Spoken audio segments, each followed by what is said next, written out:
So bye, Miss American Pie. Drove my Chevy to... Shh. Hello and welcome to the Everyone Has a Story podcast. Today I'm being joined by Tony Hill, better known as Thrill Hill, as his Pro Bowl playing days with the Dallas Cowboys. So welcome, Tony. How are you? Rod, it's a pleasure. Every time I get a chance to visit you or see you, it just brings a smile to my face. Good. Well, likewise. So today, Tony, I believe our words are the ambassadors of our spirit and soul. And to me, you encapsulate this concept because since the first time I met you for 9 years ago till now, every time I say, how are you? I always hear awesome and fully and truly blessed. So today I want to talk about that great positive mindset that you have just with your everyday outlook of life and then your business life. Okay. Absolutely. All right. So in the book by Spencer Johnson called The Present, he talks about we learn from our past experiences. We need to have a clear picture of the future, but by all means, live every moment in the present. One thing I know about you, Tony, is that you not only live in the present, but you live in the moment. And all the times that we've been together, we've always kind of had that little mantra that we always will live in the moment. And the one story that really stands out is that back in your past when you were in the broadcast booth for college football, you invited me to be your guest in that broadcast. And the game was Alabama and Texas A&M, where they were both ranked in the top 5, both had college playoff aspirations. So you invited me down. And while you and your cohorts were getting ready for the game, with my press pass, I went down on the field. And before you know it, I've befriended a couple of the Yale leaders who are guys, and they're tossing around the football. And I asked one of them, I said, would you mind throwing me a pass and having the other guy take my picture catching on the center field logo at Texas A&M?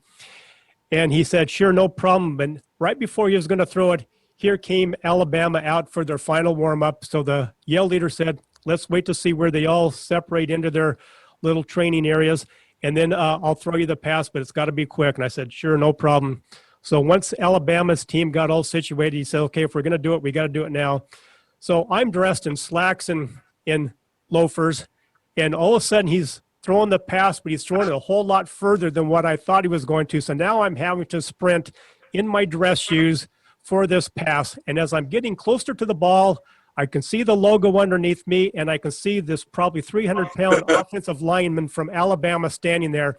So I'm thinking to myself, I can't hit this guy. I'll probably be the guy that's going to ruin his career. I'm going to take out his knee. And so I tried to do, at the age 58, I tried to do this Tony the Thrill Hill catch. I'm going to catch it in pirouette at the same time. Well, as it turned out, my pirouette landed me on my rear end right there on the logo, my feet up in the air, but no one got hurt other than my ego. So as I'm walking back, the guy took my picture, and sure enough, the picture is me laying on my belly, on my rear end, and my feet are up in the air, and I got grass stains all over me. So I go up to the booth, I get myself cleaned off, as much grass stains as possible, and now we're watching the game between Alabama and A&M. And next to us, I think it was the dean's suite, and we've got President George H.W. Bush and his wife, Barbara Bush, in the next studio or in the next suite next to us.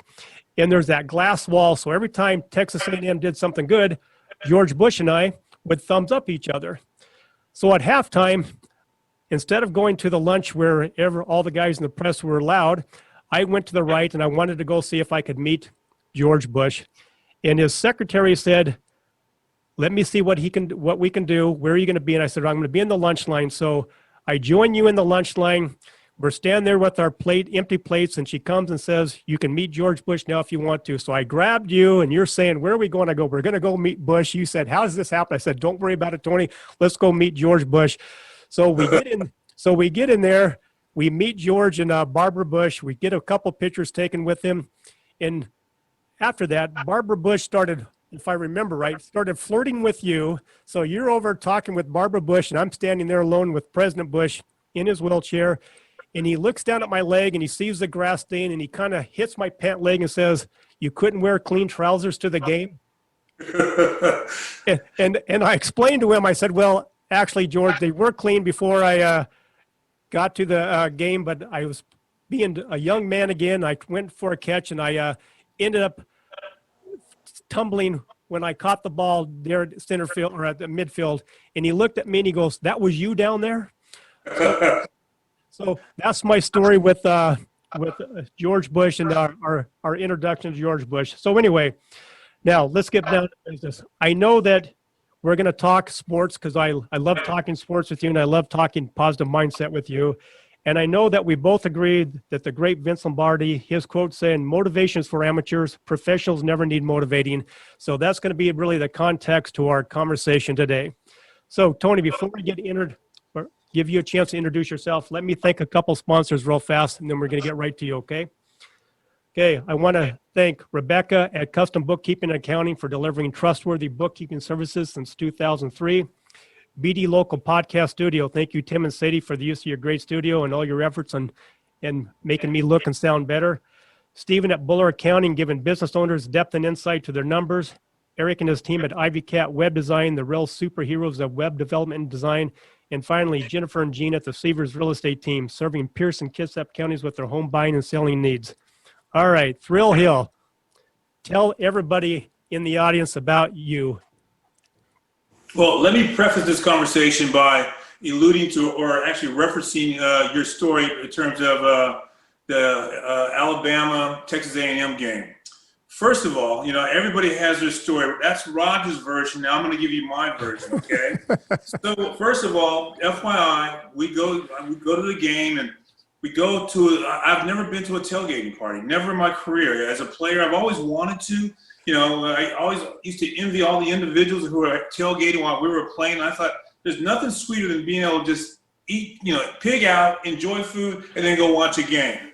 And so Raj takes me over there. I was kind of somewhat, I wasn't quite certain if I really wanted to do this, but I said, you know what, I'm just going to roll with it. We go over there. Raj introduced me to about 8 or 9 tailgaters, so to speak.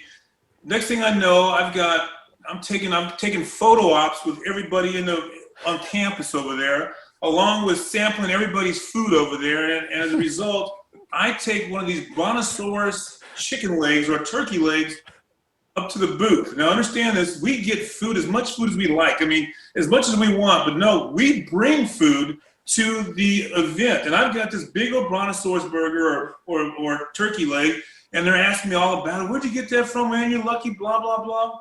So I said, okay, no problem. I said, Raj, here's the deal. I've got this pass for you. This pass, you can go anywhere on the field, okay? I mean, it's all good. Just when the game starts, come on back up here. We'll be good. And so I literally just thought, he'd probably hang and just watch the game with me. But no, I'm in the booth. I turn around. Raj is gone. I have no clue where Raj is, okay? And so we're getting ready for the game. And of course, he's been on the field. I see some guy down there, but I didn't know it was Roger. But as a result, he comes back to the game. He comes back up to the studio right before we come on. I said, Raj, where have you been?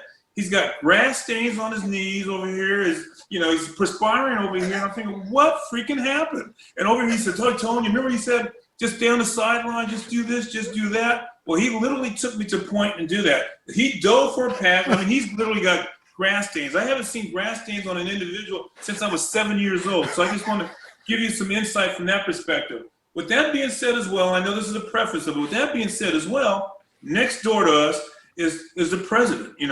George Bush and Barbara Bush are right beside us. And I keep noticing as I'm doing the broadcast, and as Rod said, he's giving a thumbs up. I'm not really paying too much attention to that part, but I do know they've got a bunch of security. They got security left and right up in our suite. I'd never seen it going through a suite. I was somewhat impressed. I said, "You guys are doing this for me?" They come to find out it's Barbara Bush and President Bush over there. So the next thing I know, at halftime, I'm going to grab something to eat, and Rod says, "Hey, leave the food alone. I've got something better than that." I said, "What can be better than this?" He says, "I've got a deal. We're going to go see the president and Mrs. President." I said, "What? How'd you get past the security?" He says, "Don't worry about it. Don't worry about it." We go over in there. I walk over there. I said, I'm just going to kind of play this by ear. He's my buddy. I've got faith in him. I'm a little disconcerted, but I still have faith in him. As we walk up to the booth, they say, hey, sure, come on in. Tony, come on in here. Now, the difference in this conversation is, too, Barbara Bush was not flirting with me, okay? That's what I'm going to put that on record. And Roger was drooling as he was talking to President George Bush. So I just thought I'd share that with you. I had to wipe him up a little bit after we left. But anyway, the majority of the story is true, and I could not believe the circumstances. Well, Tony, we live in the moment. And that's my story, and I'm sticking to it. Well, you know, that's a great, I love your version, because at least you're admitting that we were both meeting President Bush at the time. And if you don't want to call it flirting, you go right ahead. It's your part of your story. So we're entitled to two different views there. But you know what? At least we're living in the moment. I understand. Duly noted. Okay. And that was a pretty darn good deep fried turkey leg, wasn't it? It was what I had a chance to taste. The rest of my crew had to taste it as well. So I ended up giving 80% of this gigantic turkey leg. And believe me, it was gigantic. And again, because of Raj and his entourage, which was the rest of the tailgating crew over there, we ate almost everything in-house. It was incredible. But you know, obviously everybody knew that's from around Texas knew who Tony the Thrill Hill was. But if I remember right, in every one of those pictures that was being taken with you and the tailgating fans, what was in the big picture? What was that ring? Show us that ring. Well, I guess we have to get that out. This is the only reason Roger wanted me to go. He says, Tony, I'll go if you bring the Super Bowl ring. So I've got the Super Bowl ring. I put it on. I said, I'd show you. You know, I thought that perhaps I would show the championship ring over here and just give him that one. But he wanted, I don't know if you can get that in there. He wanted there you go. The Super Bowl ring. So that's the one we got right there. And that's it right there for you guys right there. And that's what it's all about. All right. Well, now that we have on record now, because this has been videotaped, we now have record both our versions of the story. So we can now keep it clear at that. All right, so let's get back to the podcast, but I enjoyed every bit of that story. Thank you, Tony. And I love your laugh. So Coach K, the great Coach K from Duke, he says the message that we receive and the message that we tell ourselves, and these messages can greatly affect an employees' and players' performance. Positive self-talk is conducive to success. Employees and players must create a narrative to build themselves up instead of breaking themselves down. So, Tony, how have you been able to sustain such a positive attitude through your whole career in life? Well, Raj, you know, you and I have had a chance to talk, and you know, I'm a believer. I'm a firm believer. I believe that we can do all things through Christ who strengthens me, and of course that's my faith. But you know, I was really fortunate, number one, to have the big fellow up above in my life, but as well as my father and my parents as tremendous leaders, and they were extreme optimists, in which I am as well. But my father, maybe to an extreme point, said, if you can't do it good, don't do it at all. His message was not to make that attempt, but always give your best effort. And so, you know, the great thing about life, we always have a choice in life. And as Roger, you know, alluded to early in the conversation about, I always say, you know, how am I doing? I'm saying outstanding or awesome. I feel fantastic because we have a choice in life. I can either choose to be fantastic, I can choose to be okay, or I can choose to be the latter. I prefer always to be, you know, optimistic, upgoing, and spiritual. I think that's a major plus, and I think it has a lot to do with the success I've had in my career because I believe, I believe that I can do it. If I don't believe it, how can I instill those values in somebody else or ask for them to follow me or walk with me if I don't believe in myself? And so my father was always a firm believer in me. I believed in it because of the values that he instilled within me. And of course, having Jesus Christ in my life is a major plus. And so that's kind of the way that I roll. And you'll always see me as an optimist. I'm an extreme optimist, and I believe everything that happens in life, there's a reason behind it. Is what you do with those experiences. I think I think a lot of people take for granted conversations they have in general. I believe I can learn something from everyone. I don't undervalue anybody that I visit with. I take everybody that I visit with as an experience, as a lesson, as a learning opportunity, and an opportunity to give back. And so, not to be long-winded, but that's the way that I kind of roll. And I try to instill those same values in my children as well. And, you know, what really makes you extra special besides your mindset is that you listen to everybody that you talk to. You don't talk at them, you talk with them. So I appreciate that as being one of your friends. Well, thank you, Rod. So Tony, one of your favorite people, Coach Tom Landry, said, "The quality of a man's life is in direct proportion to his commitment to his excellence." So what was your tipping point to get this mindset?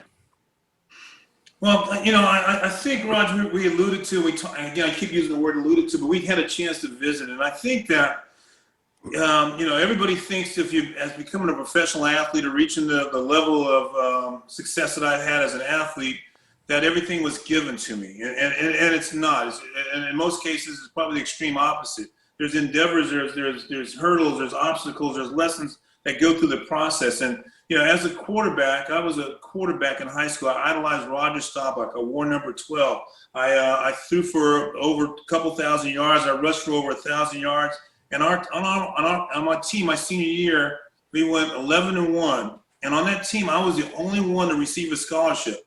Well, let's do a little fast back or go back. That's my senior year. My junior year, I'm on this same team. We go 0-11. I didn't play one down. Now, you're on a team that's 0-11, you don't get a chance to play. Your career doesn't look too bright. And yet, and my father wanted to literally pay me to go to another school because he believed in my abilities. And I told him, and I was disappointed. I'm sure you could see that on my face. I probably didn't realize it then. Of course, I knew I was disappointed, but I wanted to prove to him that I can make it on this team right here and show everybody what they're missing or where they have the opportunity. I was really fortunate as well with that belief there. And again, my father was pretty much distraught by the fact that he would accept his bribe, for lack of a better term, but distraught that I wanted to stay at the school because, again, I had a lot of success as a sophomore. As a matter of fact, and I'll get back to the original story, but as a sophomore, I played junior varsity, but I was too young. They wanted me to play varsity, but I was too young. I was only 14 years old as a freshman or as a sophomore in school, and you had to be at least 15 to play varsity. I had a lot of success on the junior varsity. The next year, as I said, we're on a team that's 0-11 or 0-10, and I don't play a down. And so, again, my future doesn't look too bright, but I believed in myself. But then that summer, going into that year, a guy by the name of Willie Brown, defensive linebacker for the Green Bay Packers, came to our school, and he talked about the 3 Ds in life: desire, determination, dedication. And he said, if you have these 3 qualities, not on your report card, but in your life and in your heart, and you take this to heart and apply it to life skills, you'll be successful. Now remember, success is not measured by how much money you make, it's how you feel about yourself. Anybody that feels pretty good about themselves has to be successful in some capacity. And he set that out for me. And so I looked at those, I examined those, and I took that to heart. I always had the desire, the will to be the very best that I can. I was determined, no matter what the circumstances are, I was going to get it done. And then I was dedicated, set aside for a particular purpose. I set aside to be the very best that I can be and let everybody know that I could be by my walk, by my actions, and you'll get the results. And I felt better about myself. And I think it was evident amongst the people that was associated with me. As far as my ability, as far as my natural skills, that was given. I had all that. This is a matter of opportunity of being able to show that. And sometimes it comes with what you put into it is what you get out of it. And that was a result of my career. I think the big turning point in my life was that when I decided not to leave Long Beach Poly High School and go to another school and excel at Poly High School my senior year, which could have been drastic if I didn't get a chance to play. Great and well said. Thank you. So 2 other great coaches, one in the past, one in the present. John Wooden said, "You haven't taught until they have learned." And Coach Chris Peterson up here at the University of Washington said, "Leadership gets what it emphasizes." And then John Wooden once again said, "If you don't have time to do it right, when will you have time to do it over?" So with your 3 Ds, how did that process get the team involved? How did that look? Well, and with the 3 Ds, the key thing was that I had to put a value associated with the 3 Ds. So what that meant, I had to understand, I had to put it to word, I had to look it up and reference it and truly grasp what those 3 Ds meant. the desire, for example, the long for, to will for. I mean, to take, have that within your heart. You have to have the desire. You had to be able to grasp it. But in order to be successful in that business or in our business or as a kid at that time, it was a team sport. So I had to, by leadership, lead by example. So no matter how difficult the circumstances, how hot it was out there, Raj, I had to have that will. I had to have the desire. And so with that right there, it kind of carried over. It's one of those things that it was infectious, so to speak. And so it caught on. And so with the desire, there was a determination, and the determination was a will. No matter how, nothing was going to stop me or prevent me from showing my teammates that if we're going to be winners, this is the attitude that we have to have. And remember, and I don't think I've said that, but attitude is that little thing that makes a big difference in your life. If you don't have the appropriate attitude, which is a winning attitude, you're not going to have success. You're not going to be successful. And again, success is not measured by how much money you make. It's how you feel about yourself. But I had that winning attitude. I had that attitude, hey, look, guys, we're going to win. We're going to get after it. We're going to do whatever it takes. We're going to set aside for a particular purpose. We're going to have the will for it, and we're going to be dedicated regardless of what the circumstances are. And as a result, Roger, I really believe that took our team to the next level. And of course, most certainly took myself to the next level. And I all owe that to Coach Willie Brown. Now, again, I say I owe it all to Coach Willie Brown. I believe everything happens for a reason. I believe the good fellow, and I say the good fellow in reference to Jesus Christ himself, puts us all in, he puts everything that happens is a learning tool. I mean, I think there's no accident that you and I met, Raj. I think there's no accident that I was sat there at that particular day and paid attention to Willie Brown, because the 3D speech is not probably the most popular speech in the world. I mean, somebody's talking about 3Ds, don't get it on your report card. Other guys say, come on, man, you can come up with a better stick than that. But the bottom line is it applied. And I happen to be one of those recipients of it. And I use it today when I speak to kids or adults as well. Yeah. And, you talked about that will. Coach Paul Bear Bryant from Alabama said, it's not the will to win that matters. Everyone has that. It's the will to prepare that matters. Okay. So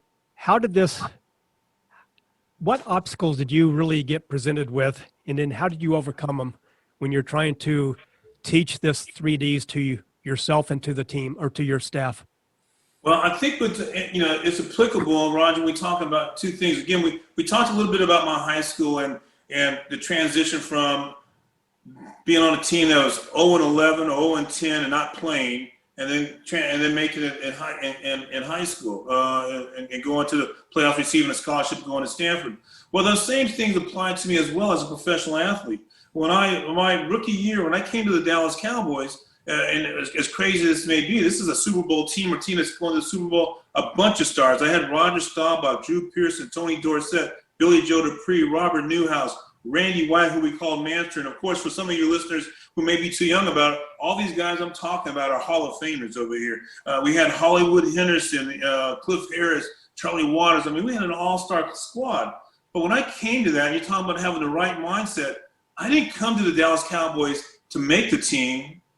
I assumed I was going to make the team. I was prepared. I came there to start. And so a lot of people, I've seen a lot of good athletes come in there. They didn't have the right attitude, had the right mindset. Again, I didn't come there to make the team. I came there to start. And get this, I didn't play one down. I caught 2 passes my rookie year, and the only time I got a chance to play was in the playoffs.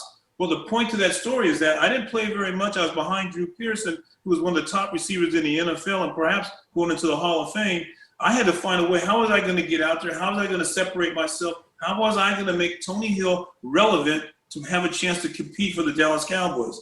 And there goes the 3Ds. I said, you know what? I came from California where it's 85 degrees, 75 to 85 all the time, to Texas where it's 100 degrees at any given time of the year, and especially during the summer. Well, I had to dedicate myself. I had to set aside for a specific purpose to get this done. When guys were in the locker room, I was on the field. I had a desire, no matter how hard it was, how much I was sweating, how much water I left in my body. I said, you know what, Raj? If you can throw it, I'll go get it. I'll just keep on going. And then I was dedicated. I was there first thing in the morning. I wanted to let them know that Tony Hill is here ready to play. You give him a chance. I want to earn that chance. And as a result, That next year, I led the team in receiving. I led the team in receiving 9 out of the 10 years that I played for the Cowboys. I led the team in yardage 9 out of the 10 years I played for the Cowboys. And as a result, everything turned around because it was recognized by the work that I put in. When I talk to my employees or my peers and patrons, et cetera, I share that same type of conversation. If you want to be successful in life, A, you have to have that appropriate attitude, but 2, you have to dedicate yourself to be the very best. You have to put something aside. You have to put the work in. But if they don't see me put in the work, they're not going to put in the work. And so as a result, you have to lead by example. And I believe those are the intangibles that made everything possible for me. And I'm glad you mentioned your rookie year, because I know to get on the field, you had to become the punt returner. and because my podcast is Everyone Has a Story, I love the story about your rookie year. You're the punt returner and you're playing the Washington football team. I won't call them the Redskins, but you had to play and they had 2 guys that loved to tackle the returner. You want to tell us that story? Well, it's interesting. That's a really good story. The Washington Redskins. We're going to play the Washington Redskins. I don't know. What are they now? The Washington. What's the name of their team now? I can't recall. They were the Washington Redskins. We'll reference them as that for this particular purpose. Yep. So my rookie year, again, I didn't play at all. And in this particular game, I'm kind of glad I didn't play, actually. But Butch Johnson was the guy that returned punts for us. And Washington was the kind of guys, they weren't the fastest, or they weren't necessarily the smartest ball club, but they were a team. They were a team that they gained tackle. They did everything well. That's nothing great, but everything well. And as a result, we were playing the Washington Redskins. And I remember Butch Johnson was playing punt returns, was returning a punt, and Ken Houston tackled him on the sideline with we call it a clothesline tackle, where he just grabbed him with the arm and you hit him right above the neck. And he just took him out, and he was out of bounds. About 4 or 5 other guys jumped on him. And I said, man, is this the NFL? And then I'm thinking to myself, this has got to be too much. And the next thing I know, Mike Dick was our coach, and he's chewing gum at 100 miles an hour. He runs over there. Ken Houston, I'd kick your butt if you pull that stuff with me. And Houston said, hey, I'm doing it now, and I was doing it when you were playing. Next thing I know, Dick is throwing down the clipboard. He's flying on the field, and Coach Landry said, Mike, we've got a game. You can't act like this. Mike was furious. And that's when I was really introduced to the NFL. Now, but the crazy thing is, Roger, and we're talking about stories, though, believe it or not, how I got a chance to first really play was returning punts in the NFL. My rookie year, the last game of the season, I remember I'm seeing absolutely zero action. I went in one game for Drew got hurt. I went in for 2 plays. I catch 2 passes. Amazingly, Drew gets well immediately after I caught 2 passes. I guess he said, hey, this rookie's not going to get any more. I'm missing out on passes. And I kid him about that because I said, how are you hurt so bad sitting on the sidelines and all of a sudden I catch 2 passes and you amazingly get well? But anyway, getting to the bottom line of this conversation is that I get Butch Johnson, the guy I was talking about, gets injured in the last game of the season. And so I get a chance to return punts. I was the backup punt returner. We're playing the Denver Broncos in the last game of the season. We're both 11-2. We got the top records in the NFL, and we're both 11-2. We're playing to see who has the best record in the NFL. I end up returning punts. I average about 13 yards a punt return. I receive the game ball, and as a result, we're going to the playoffs. They designate the punt return duties to me throughout the playoffs. And so now I've had a great playoff game. I had a great playoff game against the Chicago Bears, the Minnesota Vikings, and guess what? We're in the Super Bowl. But more importantly, guess who we're playing? We're playing the Denver Broncos. And so now, again, that's the only time I get a chance to play. We're playing the Denver Broncos, the biggest game of my life, the largest game of my life, and I'm returning punts. And I'm thinking, you know what? This is my chance to make a statement in the NFL. Now, getting to the point of this conversation is that, so on the first punt of the game, I'm lined up on the 10-yard line.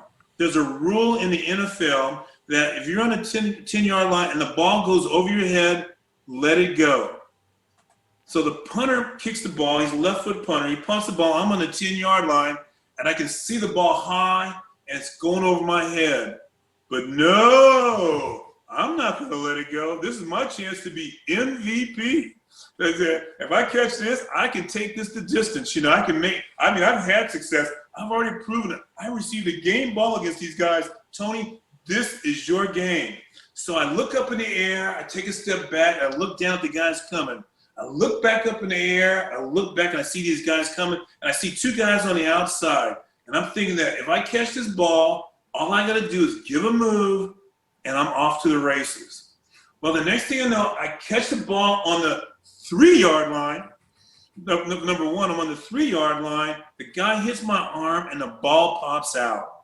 Now, remember, I'm mindful, Roger, we're in the Super Bowl. This is the first punt of the game. I have already abolished the rules in terms of what you should do on a punt return. Let the ball go on the 10-yard line. Here I am fielding a punt on the 3-yard line.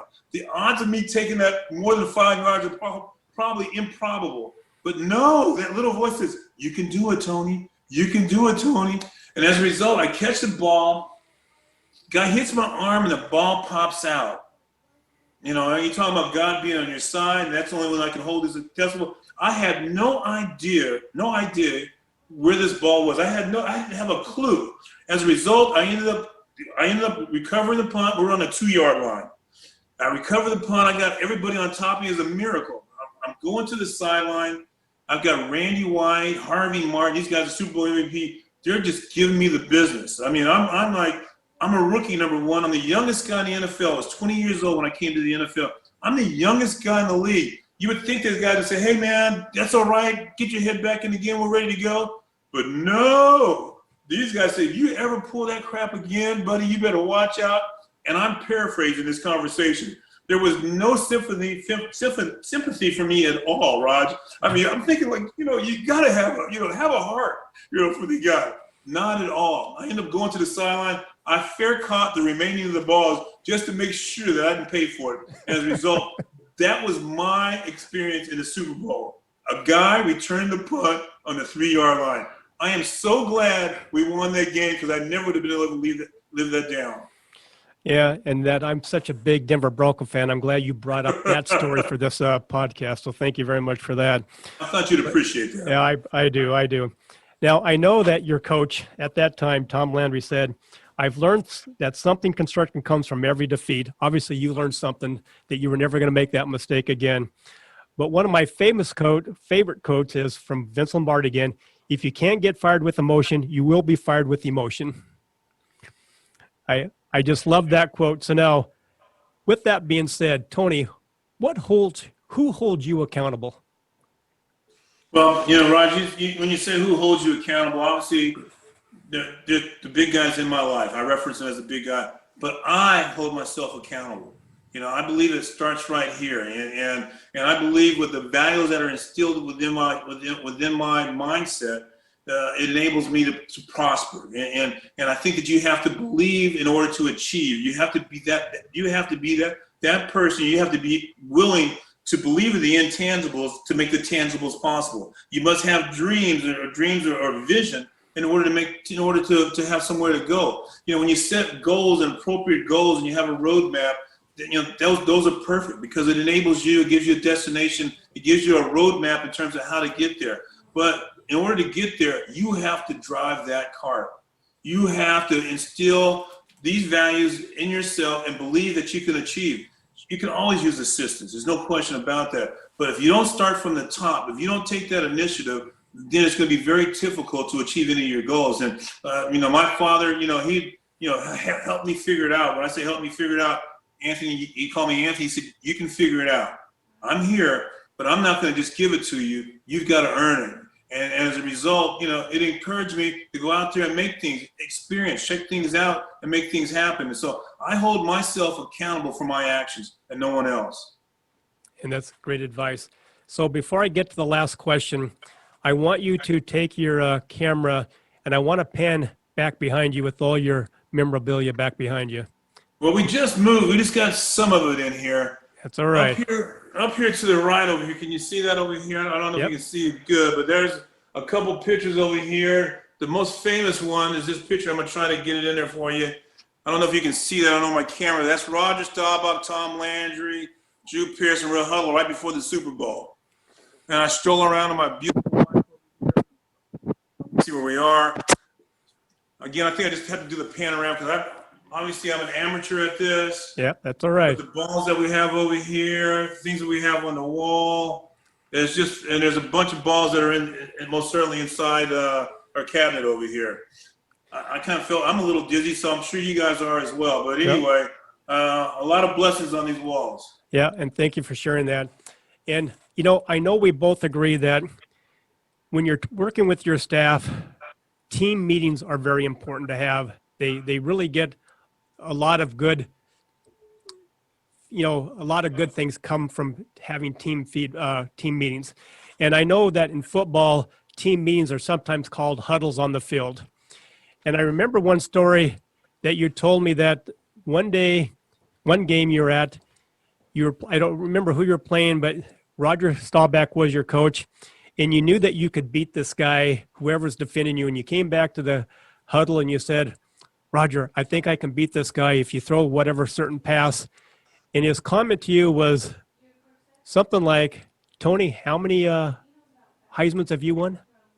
Actually, you got this story a little twisted, but I can share that. It's kind of a dual conversation. But my rookie year, we'll go back to my rookie year, then we'll conclude with the story that you're talking about. But my rookie year, again, I'm not seeing any action. I'm that rookie on the team. There's a few of us. Tony Dorsett and I were best friends. We came in together. Tony's starting to play. FYI, he didn't start the first 7 games he played, but he didn't start. He started in the last 7 games and was rookie of the year, had over 1,000 yards. And of course, Tony being a teammate, I didn't really realize how great, I knew that he was a great ball player, but as a peer, I never realized how great he was because he was my friend. He was my buddy. Everybody was just a player. Again, I believed in myself.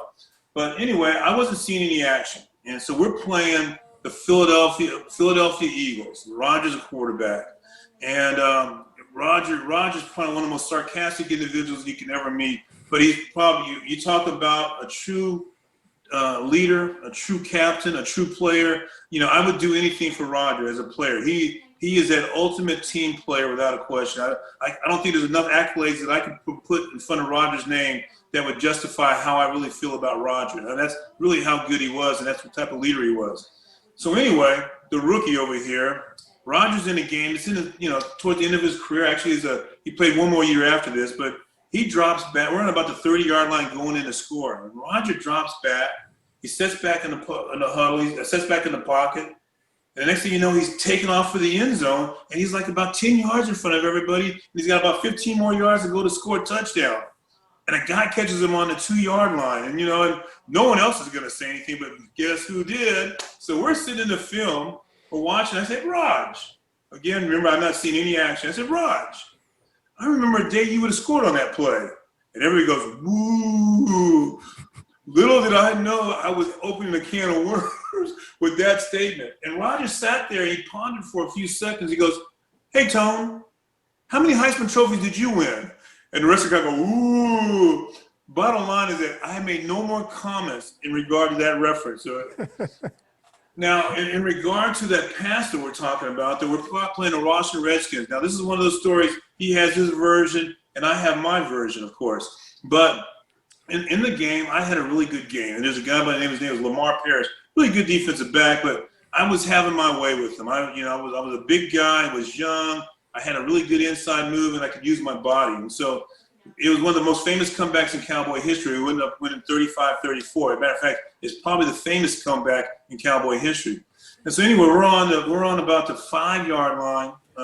They're playing this man. They're on the 5-yard, and I said, Raj, I can beat this guy to the corner. I can beat him. Just if you look my way, throw it my direction. And so Raj says, hey, if I look your way, I'm coming your way. And so lo and behold, I go up to the line of scrimmage, and this guy's playing inside shoulder of me, giving me the outside. Actually, the bottom line is I don't know how I could wipe the smile off my face. This can't be true. And Raj gives me the look. I shifted out a little bit because I was just like, this call the play. And so I shift out, I make a move, and Roger puts the ball in the worst place you could ever put it, right in my hands. It's one of those that there's no excuse for this. You drop this, Tony, the Super Bowl punt was nothing compared to this pass right here. As a result, I caught the pass. We go on to win 35-34. There's like about 15 seconds to go. One of the greatest comebacks that we ever had. Well, Rodgers' version said, hey, Tony, if they give you this look, I'm going to throw you the ball. I've been checking you out all day. Well, I'm saying, Roger, if you've been checking me out all day, I would have got a few more passes, based on you checking me out all day. But as a result, though, it ended up becoming one of the greatest games that I had an opportunity to play in. Is that the greatest thing about storytelling is that we all have our views, right? So, Tony, to end this podcast, I want to thank you again for being here. What advice would you give people out there listening to really change their mindset and have a positive outlook in life, especially right now with everything going on in the country, the COVID, everything else? And the only thing we really have look forward to is our podcast, and NFL football started last week, so we got that going for us. But what advice would you give people? Well, I'll tell you what, our head coach, Coach Tom Landry, he was a guy, without a question, you might not appreciate or want to hear what he said, but you can count on what he said. And he told me, he said, hey, Tom, he says, hey, there's two type of individuals that, live in this life, There's one that lives by preferences, and there's one that lives by convictions. Which one do you want to be? Do you want to be a one that they can't count on? Do you change day by day in terms of your word? Or do you want to be a person you can count on, one that lives by convictions, and anything that you tell me, you can take it to the bank?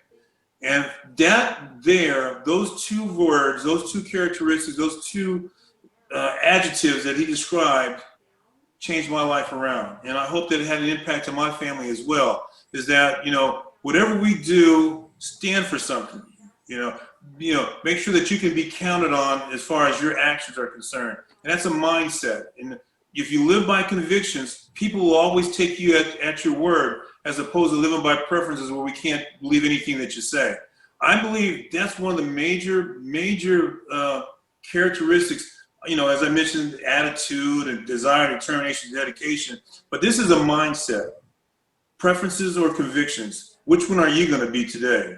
And I think if I could provide any advice or any general knowledge that can change someone's life, I think that's the big one right there. And so as I say that, conviction is having faith in what you do and believe in that. And that's how, I'm convicted as a Christian. I'm convicted as a parent. I'm convicted as a person. I live by conviction. Well, Tony, we can tell with your emotion, with your stories, and just the words that you use. So thank you for that. And I want you to know you will be another guest on my podcast here real soon. So thank you, Tony. Hey, Raj, it's always a blessing. It's always good to see you. It's good to talk to you. And tell Doreen I said hello. Yeah, and give my best to Millie and the family. Thanks, Tony. Thank you, sir. Yeah, bye-bye. Bye-bye. We started singing bye.